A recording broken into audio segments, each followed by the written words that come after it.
If you've watched Murder Drones, you're probably familiar with the character known as Yeva. She's the mother of Doll, a friend of Nori, and canonically a gamer. What are you? And she's also dead. Or is she?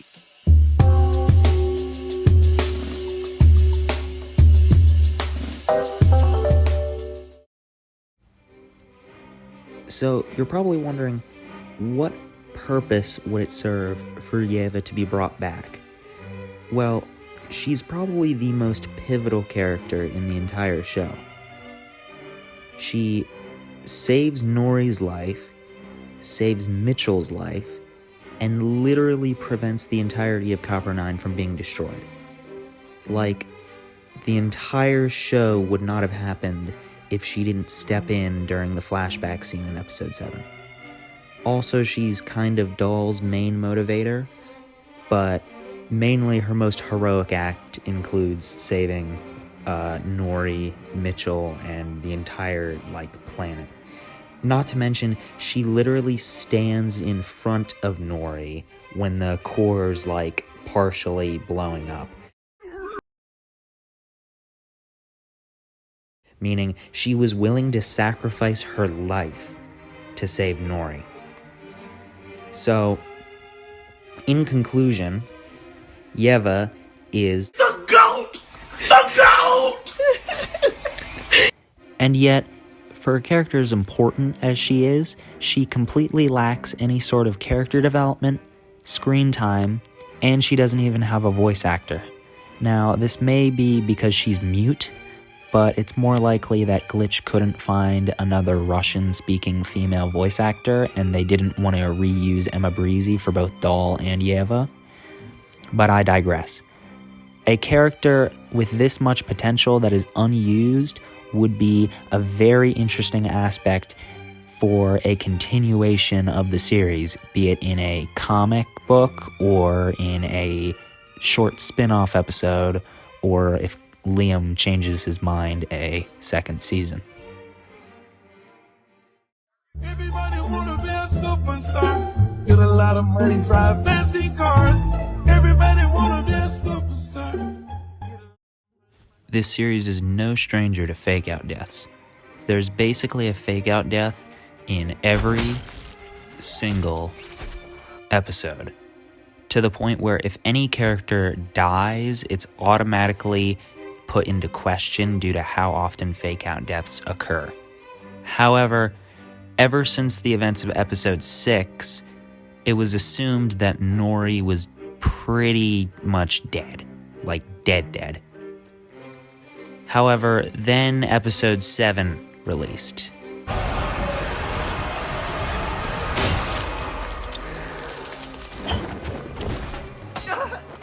What a sin after her own murder pen.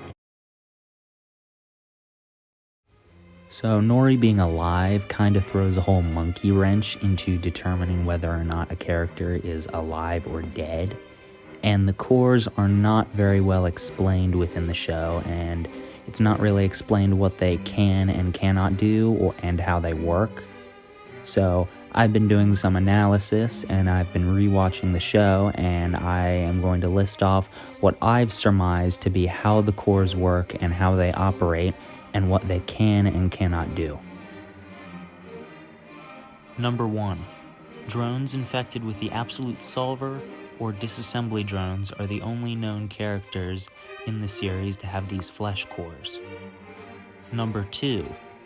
A drone with a flesh core cannot regenerate its body if the core has been destroyed, as seen with Doll, forcibly removed from the body, as seen with N in episode 8, or if the body has sustained severe enough damage that it cannot be regenerated, which we see with Nori because she was stabbed with nanite acid, meaning her body was beyond repair and it could not be regenerated, and this is probably why Doll couldn't regenerate in episode 7, because her body was damaged beyond repair to the point of not being able to regenerate. Number 3. Cores can't learn to walk right away. From what we've seen, none of the cores ripped out in the series seem to be able to walk all on their own right away. And the only core we've seen being able to walk around on its own is Nori. And she's been in this core body for probably like 18 to 20 years. So clearly she's had experience in this core body. And yet we don't see Doll's core crawl out and crawl away, and we don't see N's core attempt to squirm around and crawl away, and we don't see Sin's core attempt to crawl away and struggle in Uzi's hand. Meaning that when a disassembly drone or a solver-infected drone has had their core forcibly removed and separated from their body, they need to get used to this new core body and essentially need to learn how to walk again, which Nori had to probably do during her 20 years of exile and looking for the patch. Number 4, drones, specifically disassembly drones, if they're under the control of the Absolute Solver, as seen with Jay in Episode 2, they can create Eldritch Centipede monsters. We only know of Eldritch J, but we can probably assume that if N and V did not have their admin rights changed to Uzi, if they were destroyed, they would probably also form Eldritch monsters. And we know that only disassembly drones under the control of Sin form Eldritch monsters when their core is separated, because Nori didn't turn into an Eldritch monster because she's not a disassembly drone and she was patched. Now knowing what we know, let's analyze Yeva's body as seen in Episode 3. From this frame, it's kinda hard to see due to how small it is, but it seems like her chest has been ripped open, but it doesn't look like it's been just straight up like pried open and her core was ripped out. It just looks like her chest was just clawed like a hole in it, but it doesn't look like her core was straight up ripped out. I'm not sure. It's really hard to tell from this image and this frame.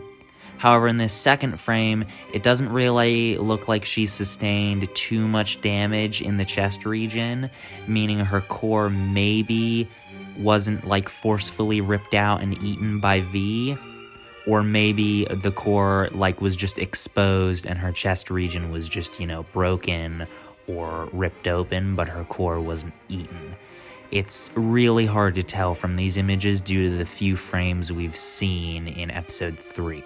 So perhaps either her core was ripped out forcefully and she escaped, or her core was exposed and V didn't eat it, or she simply sustained irreparable damage to her body and her core essentially separated from her body after getting attacked by V.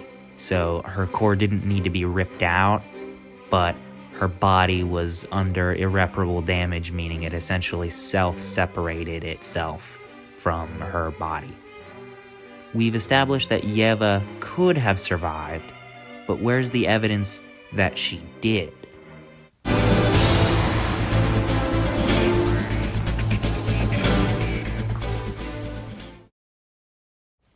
So I was rewatching Episode 8, and I was looking at the credits, and then I saw something. And then our time concludes, and far beyond the stars we float for love.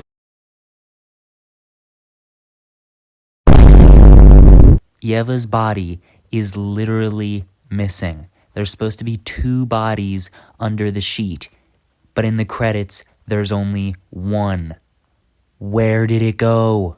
Seriously, where is Yeva's body? Like, it's not like they moved it, because what purpose would that serve to move it? And if you're, like, moving the body to, like, clean the place out, why didn't you move the body of Doll's father? Actually, come to think of it, nobody really cares about Doll's father, so that kind of makes sense.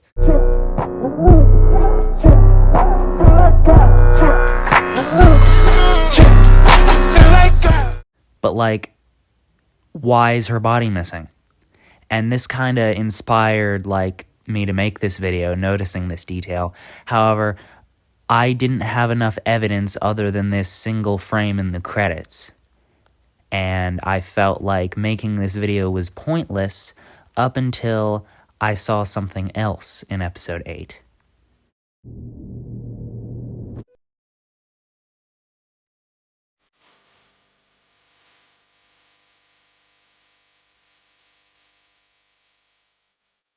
Not Nori's solver. That's red. And before any of you say that it looks red because of the lighting, here we can see Uzi's solver in the exact same lighting and it looks like a different color. And Uzi and Nori's solver are the same color. So, whose solver is this? The only people we know with a red solver are Doll and Yeva. Doll is dead, and by the end of the episode, she's kind of absorbed into Uzi's consciousness. So the only person it could be is Yeva. Since solver color and eye color correspond with each other, it's worth noting that Doll's eyes and solver are pretty inconsistent throughout the series. Her eyes can be like orange in certain lighting, and in other lighting, it can be just like a straight up reddish. So, some of you might say that this isn't Yeva's solver because it's not orange enough, but since Yeva's eye color is the same as Doll's, and Doll's eye color is inconsistent depending on the lighting, we can apply the same logic to her. So it probably is just an instance of lighting where it looks more red than it does orange. I decided to use the eyedropper tool to compare the various colors of solver symbols that we've seen throughout the series. I compared Uzi's solver symbol, specifically the color that we see in the asteroid scene where she stops the asteroid from rotating. I then compared Nori's solver symbol as well as Doll's red/orange solver symbol, which of course the same applies to Yeva because they're the same color. And as you can clearly see, the solver symbol that we see stopping the asteroid in the space scene is clearly red. It's not purple. So if Yeva's alive, what has she been doing this entire time, ever since her quote-unquote death off-screen in episode 1? Well, my theory is that after Doll's family was killed, and Doll became, a cannibalistic, serial killer, Yeva essentially crawled away into hiding because she was afraid at what her daughter had become. And obviously Doll didn't know that her mother was still alive, because she was kind of new to the whole solver thing. So she didn't know that, her mother could still be alive as a core. So eventually, when Doll wasn't looking and Yeva figured out how to walk around in her core body, she essentially escaped into a ventilation shaft or something and just lied low. And then the reason her body's missing is probably because she's trying to reconstruct it somehow. Additionally, I know a lot of you are going to mention the weird hallway entity in the episode 8 credits. That was just confirmed to be a homage to episode 3, and it's just Doll. So that's why I did not use that as evidence. Hey, editing in post here. I just looked at the Murder Drones subreddit, and there was a post of a screenshot from Glitchin's Discord, and one of the moderators updated the guidelines saying that, and I quote, "questions regarding lore or story implications are not allowed.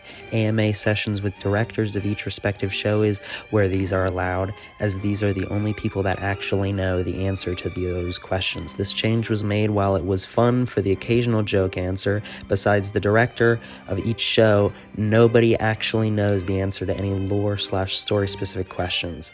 So the whole thing of the doll entity thing in the hallway of episode 8's credits could actually be a thing and not just a homage, depending on who actually answered the question in the Glitchin Discord server, because I don't have Glitchin, so I don't know. So yeah, the doll thing in the hallway could actually be an actual thing. Anyways, in conclusion, Yeva is most likely alive.